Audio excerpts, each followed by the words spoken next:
Hello class, welcome to सुनी study point. आओ मिलकर पढ़ें। तो क्लास यूपीटीपीएससी की जितनी भी परीक्षाएं होती हैं उन सभी के लिए बहुत इंपॉर्टेंट टॉपिक हम लेकर आए हैं और हमारी ये सीरीज चल रही, समझ लीजिए पूरी की पूरी, जो आपके लिए बहुत यूजफुल है। पहला हमने टॉपिक कंप्लीट किया है जिला और उत्पाद। उसके बाद हमने आपको पढ़ाया है नरेगा और मनरेगा। फिर हमने कंप्लीट कर लिया राजस्व विभाग और लेखपाल के कार्य।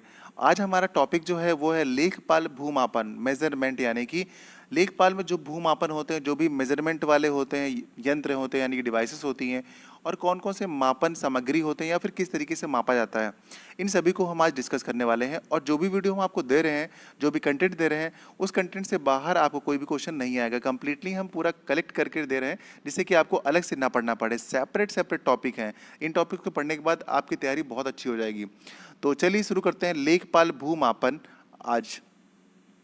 तो कुछ इंपॉर्टेंट पॉइंट के थ्रू हम समझेंगे इसको, जिसमें कि प्रमुख विधियां हैं और उन विधियों को भी हम समझेंगे। तो देखिए, पहला पॉइंट है अकबर के शासनकाल में इलाही गज को अपनाया गया। तो क्वेश्चन यहाँ से आपका बन सकता है सिंपल कि इलाही गज जो है वो किसके शासनकाल में अपनाया गया। तो कंफ्यूज मत होइएगा, शाहजहां के शासनकाल में नहीं अपनाया गया और ये अकबर के अकबर के शासनकाल में क्या हुआ, इलाही गज को अपनाया गया। ठीक, ध्यान रखिएगा अकबर। ओके, अगला है हमारा एक इलाही गज। अच्छा, इलाही गज को अपनाया गया तो उसकी माप कितनी होती है? उसकी माप होती है 41 अंगुल। जो हमारी अंगुल नहीं होती हैं उन पे 41 अंगुल की नाप होती है, एक इलाही गज के बराबर। शाहजहां के शासनकाल में शाहजहानी गज का प्रयोग किया गया। ठीक है, शाहजहानी गज। और इसकी जो मेजरमेंट होती है वो होती है एक शाहजहानी गज इक्वल टू होता है 42 अंगुल, यानी 42 अंगुल के बराबर होता है। एक अंगुल बड़ा होता है ये इलाही गज से। कौन? शाहजहानी गज। ये आप ध्यान रखिएगा इस तरीके से, तो आपको याद हो जाएगा। अगला पॉइंट है हमारा शाहजहानी जरीब क्या होती है। देखिए, शाहजहानी जरीब में 60 शाहजहानी गज होते हैं। मतलब शाहजहानी जो जरीब होती है वो बड़ी होती है शाहजहानी गज से। इतना तो पता चल गया आपको कि शाहजहानी जो जरीब वाली यूनिट होती है वो बड़ी होती है शाहजहानी गज से। क्यों? क्योंकि भाई शाहजहानी जरीब में, यानी कि एक शाहजहानी जरीब में क्या 60 जो है आपके क्या होते हैं, शाहजहानी गज होते हैं। शाहजहानी जरीब, शाहजहानी जरीब की लंबाई कितनी होती है? कितनी होती है? 165 फुट होती है। ब्रिटिश शासनकाल में गंटरी जरीब का प्रयोग किया गया। एक अंग्रेज थे, ब्रिटिश थे, गंटर, तो उनकी शासनकाल में जरीब का प्रयोग हुआ, इसलिए इसे गंटरी जरीब कहते हैं। गंटरी जरीब की जो लंबाई होती है वो 64 फुट होती है। 64 फुट होती है गंटरी जरीब की। और शाहजहानी जरीब की कितनी होती है? 165 फुट होती है।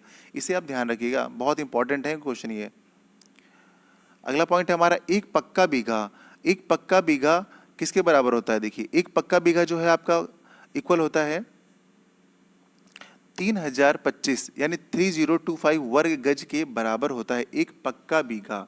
ठीक, तो एक पक्का बीघा की बात कर रहे हैं यहाँ पर, ये इतनी चीजों की क्या होता है, ये बराबर होता है ना।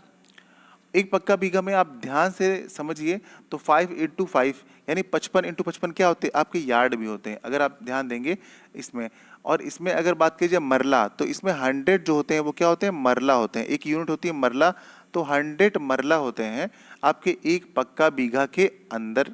ठीक, और आपके अगर बात की जाए, अब वर्ग गज तो आपने देख लिया कि इतने वर्ग गज होता है। अगर वर्ग फुट की बात की जाए तो कितने वर्ग फुट हो जाएगा आपका ये, तो ये होता है आपका 27225 वर्ग फुट। इतने वर्ग फुट हो जाएंगे इसके अंतर्गत, किसके, एक पक्का बीघा के अंतर्गत इतने वर्ग फुट हो जाएंगे। अगला पॉइंट समझते हैं, एक कच्चा बीघा। तो एक कच्चा बीघा में क्या होते हैं, 1008 वर्ग गज होते हैं और 3 फुट। तो ये पूरी लंबाई हो गई आपके 1008 वर्ग गज और 3 फुट। या फिर इसको क्या कहते हैं, 20/3 बिस्से इसमें होते। एक कच्चा बीघा में 20/3 बिस्से भी होते हैं। एक कच्चा बीघा में आपके 843 वर्ग मीटर भी होते हैं। तो ये तीनों चीजें आपको बीच में स्लैश दिख रहा होगा ना, ये लाइन बंटवारे वाली, तो ये बता रही है कि इसमें 3 चीजें होती हैं। तो आपको इन तीनों में से कोई भी यूनिट मिल जाए तो आप उसको इक्वल में लिख दीजिएगा। ठीक है, एक हेक्टेयर में क्या होता है आपका, एक हेक्टेयर में आपका होता है 10,000 वर्ग मीटर। ठीक है, 10,000 वर्ग मीटर होता है आपका एक हेक्टेयर में। याद रखिएगा, बहुत जगह ये न्यूमेरिकल में भी यूज होती है। एक एकड़ में होता है आपका 1.6 बीघा। और अगर हेक्टेयर की बात की जाए तो होता है 0.4047। इंपॉर्टेंट है ये, आप ध्यान रखिएगा एकड़ वाला कन्वर्जन। इस बार हेक्टेयर और इसमें एकड़ में आने की काफी संभावना है, तो आप इसे इंपॉर्टेंट समझ के जरूर लर्न कीजिएगा। ठीक है, अगला पॉइंट है एक लाठा। एक लाठा में क्या होता है, 99 इंच होते हैं, मतलब 99 इंच होते हैं। और अगर इंच में ऑप्शन नहीं है आपका तो 8 फुट और 3 इंच होते हैं। ठीक है, 8 फुट और 3 इंच होते हैं। अच्छा, इंच की बात कर रहे हैं आप ना, तो ध्यान रखिएगा इंच और फुट का कन्वर्जन भी आपको आना चाहिए। एक कचवांसी में क्या होते हैं, 20 उनवांसी। एक कचवांसी में 20 उनवांसी, एक बिस्वांसी में 20 कचवांसी, और एक बिस्वा में 20 बिस्वांसी। तो इसे कंफ्यूज बिल्कुल मत होइएगा, क्योंकि मैंने सब कुछ एक साथ लिख दिया, बस यही तीन है जिसमें बच्चे बहुत कंफ्यूज होते हैं। तो मैंने देखिए क्या किया, एक कचवांसी में 20 उनवांसी, फिर एक बिस्वांसी में 20 कचवांसी, और एक बिस्वा में 20 बिस्वांसी। एक लिस्ट में ही सब लिख दिया है जिससे कि आपको आसानी से याद हो जाए। अगला पॉइंट है हमारा एक बिस्वा। एक बिस्वा में क्या होता है, 20 वर्ग लाठा होता है। एक बिस्वा में आपका अगर वर्ग लाठा में ऑप्शन नहीं है तो 1361 वर्ग फुट होता है एक बिस्वा में। एक बीघा जो है, एक बीघा जो है वो 60 इंटू 60 वर्ग गज इलाही के इक्वल होता है, एक बीघा। और एक बीघा जो है आपका 55 इंटू 55 यानी 55 गुणे 55 वर्ग गज के इक्वल होता है। समझ गए आप? तो ध्यान से देखिए, दोनों में वर्ग गज है, लेकिन जो ये वर्ग गज है ना, इलाही वाला है। कौन सा है, इलाही वाला। तो इलाही वाला वर्ग गज जो होगा वो बड़ा होगा, मतलब 60 इंटू 60 होगा तो वर्ग गज इलाही वाला होगा। और बीघा होगा आपका नॉर्मल वाला, तो 55 गुणे 55 वाला होगा। ठीक है।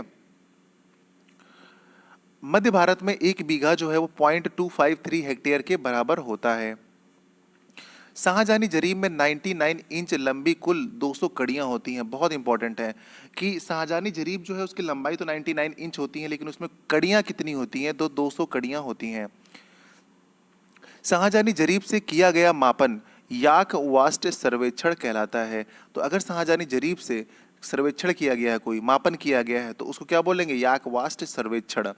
गंटरी जरीब में 200 कड़ियां होती हैं और प्रत्येक कड़ी की लंबाई 7.92 इंच होती है। तो ध्यान रखिएगा, इस बार का पेपर जो मेन होने वाला है, फाइनल होने वाला है, उसके बाद कोई इंटरव्यू नहीं है, तो पेपर थोड़ा हार्ड बन सकता है आपका। और बिल्कुल आपको छोटी छोटी जो यूनिट्स हैं याद होनी चाहिए।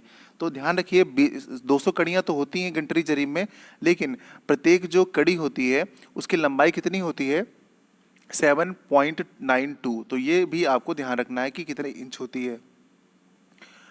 अगला पॉइंट हमारा, गंटरी जरीब से किया गया भूमापन क्या कहलाता है, तो इसे कहते हैं कैडेस्ट्रल सर्वेक्षण। किससे कहते हैं, कैडेस्ट्रल सर्वेक्षण बोलते हैं इसको, अगर गंटरी जरीब से मापन किया गया तब।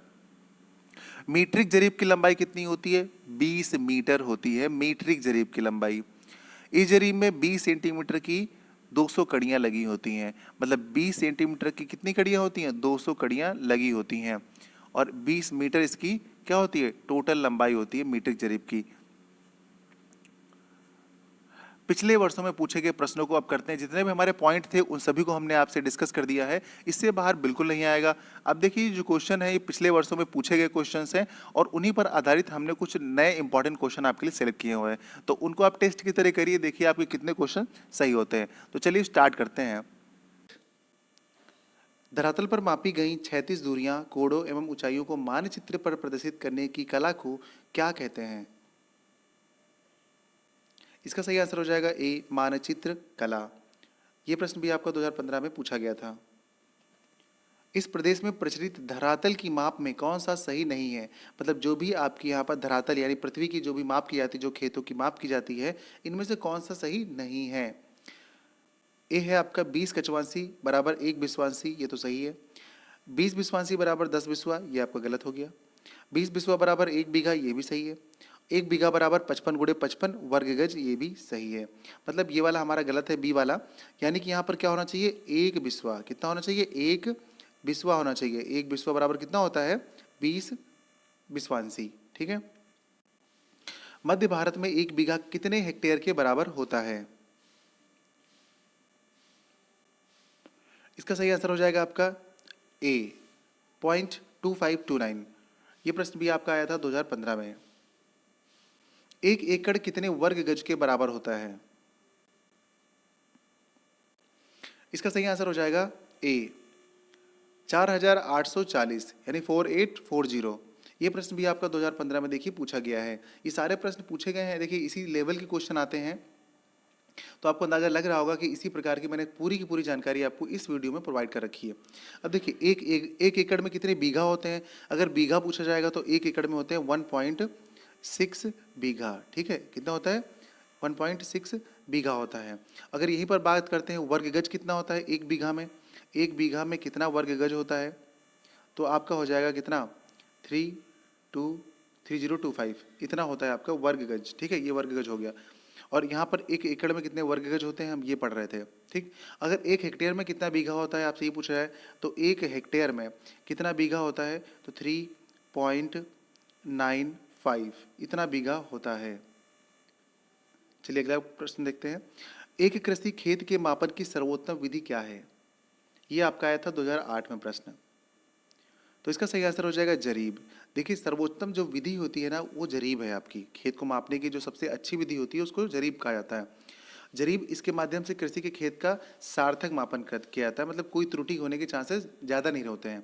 एक जरीब की जो लंबाई होती है वो होती है आपके 55 गज के बराबर। कितना होती है? 55 गज के बराबर होती है इसके एक जरीब की लंबाई। भूमि का उपयोग करने के एवज में किसानों से वसूल किया जाने वाला टैक्स कौन सा है? ये प्रश्न भी आपका 2008 में आया था और इसका सही आंसर हो जाएगा सी लगान।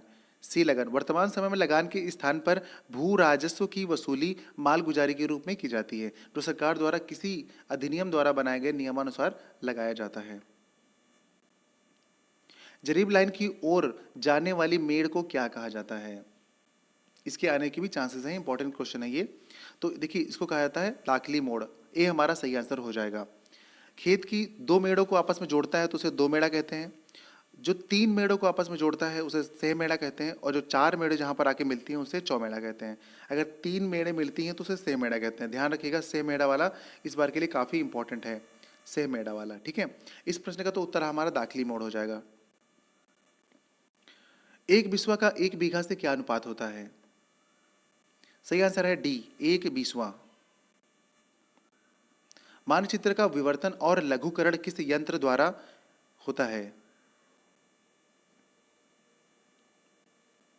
तो सही आंसर हो जाएगा इसका डी, पेंटोग्राफ। तो जो मानचित्र का विवर्तन और लघुकरण है वो पेंटोग्राफ के द्वारा किया जाता है। इसका जो आकार होता है वो समचतुर्भुजाकार का होता है। सम चतुर्भुज मतलब रोम्बस, रोम्बस टाइप का होता है, जिसकी चारों भुजाएं क्या होती है? बराबर होती हैं, ऑल साइड्स आर इक्वल। तो ये उस तरीके का होता है। और ये पीतल पीतल या फिर एल्युमिनियम का बना होता है। किसका बना होता है? एल्युमिनियम का बना होता है या फिर पीतल का बना होता है। वर्तमान समय में इस यंत्र का प्रचलन काफी कम हो गया है।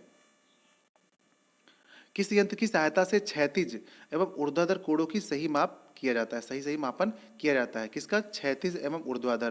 क्षैतिज मतलब हॉरिजॉन्टल लाइक ये, और ऊर्ध्वाधर का मतलब वर्टिकल ऐसे सीधा।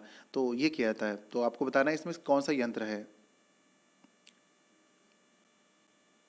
तो इसका सही आंसर हो जाएगा आपका सी, थियोडोलाइट। तो थियोडोलाइट जो होता है ना उसकी सहायता से क्षैतिज एवं ऊर्ध्वाधर कोणों का सही माप किया जाता है।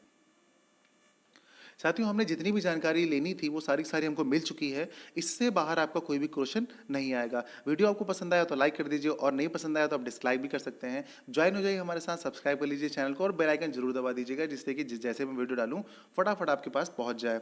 और हाँ, साथ ही साथ मैं आपको बता दूँ कि जितने भी हमारे वीडियो अब आने वाले हैं, आप पहले टॉपिक वाइज आपको बताने वाले हैं, कोई भी टॉपिक नहीं छोड़ेंगे। सारे के सारे जो टॉपिक हैं वो आपको सेपरेट सेपरेट ऐसे प्रोवाइड करा देंगे, जिससे कि आपकी तैयारी बहुत अच्छी और बहुत डीप में हो जाए।